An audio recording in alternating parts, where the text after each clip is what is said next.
خورماڵ نزیکەی 2 ساڵە بە فەرمانی هەرێمی ئەنجومەنی وەزیران کراوەتە قەزا، بەڵام تا ئێستا تەنیا مەرەکەبی سەرکاغەزە. وتەبێژی کەمپینی بە قەزابوونەکەش دەڵێت یەکێتی و پارتی هەردوولایان خەتابار.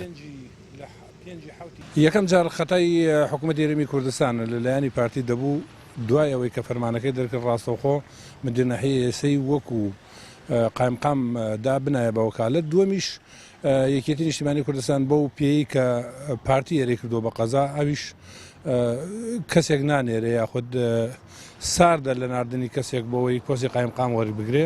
ئەمە هۆکارە سەرەکیەکان ئەگەر نەدوایەوە چەندین شوێنی دیکە بوون بە قایمقامیەت و قایمقامیشان بۆ دانراوە لە ماوەی 15 ڕۆژە خێر ئەمە 2 ساڵامدا ناردێت. خەڵکی قەزاکە دەڵێن شارەکەیان لە گشت ڕوویەکەوە زەرمەندە و نیگەرانیشن لەوەی ڕێکارە یاسایی و کارگەڕەکانی بە قەزابوونی شارەکەیان پەیوەست کراوە بە یەکلانەبوونەوەی حیزبێک کە تا ئێستا کەسێکی بۆ پۆستی قایمقام دەست نیشان نەکردووە. وەکو خەڵکی خورماڵ وەکو چالاگوانان وەکو هاوڵاتی زەرەر و زیانی زۆرمان پێگەیشتووە، هەم لە ڕووی ئابووریەوە هەم لە ڕووی سیاسی هەم لە ڕووی کۆمەڵایەتیەوە. ئەگەر ئێمە بکرێ بە قەزا کۆمەڵی بەڕێوەبەرایەتی نوێیەکرێتەوە زۆر باشە بۆ مەنتیقەکە. هەموو ڕێکارە کارگێڕی و یاسایەکانی تەواو بووە، تەنها ڕێکارە سیاسیەکانی ماوە. ئێمەش هیوادارین خەڵکی خورماڵ و قەزای خورماڵ نەکرێتە قوربانی ململانە سیاسیەکان. بەڕێوەبەری ناحەکە لەسەر بە قەزابوونی خورماڵ قسەی خۆی هەیە و دەڵێت لە دوای پێگەێنانی حکوومەتی هەرێم قایمقامی خورماڵیش دەست بەکار دەبێت.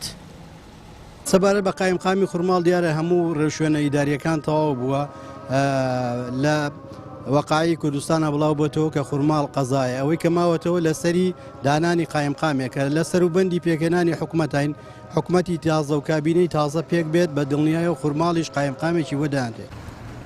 قەزای خورماڵ دەکەوێتە دامێنی شاخەکانی هەورامان و ناوچەیەکی استراتیژی جوگرافیە لە ڕووی گەشتیاری و بازرگانیەوە تایبەتمەندی خۆی هەیە و گواستنەوەی ژمارەیەک بەڕێوەبەرایەتی و فەرمانگەی پارێزگای هەڵبجەش بۆ ئەوێ قەزاکە زیاتر بەرەوپێشەوە دەبات.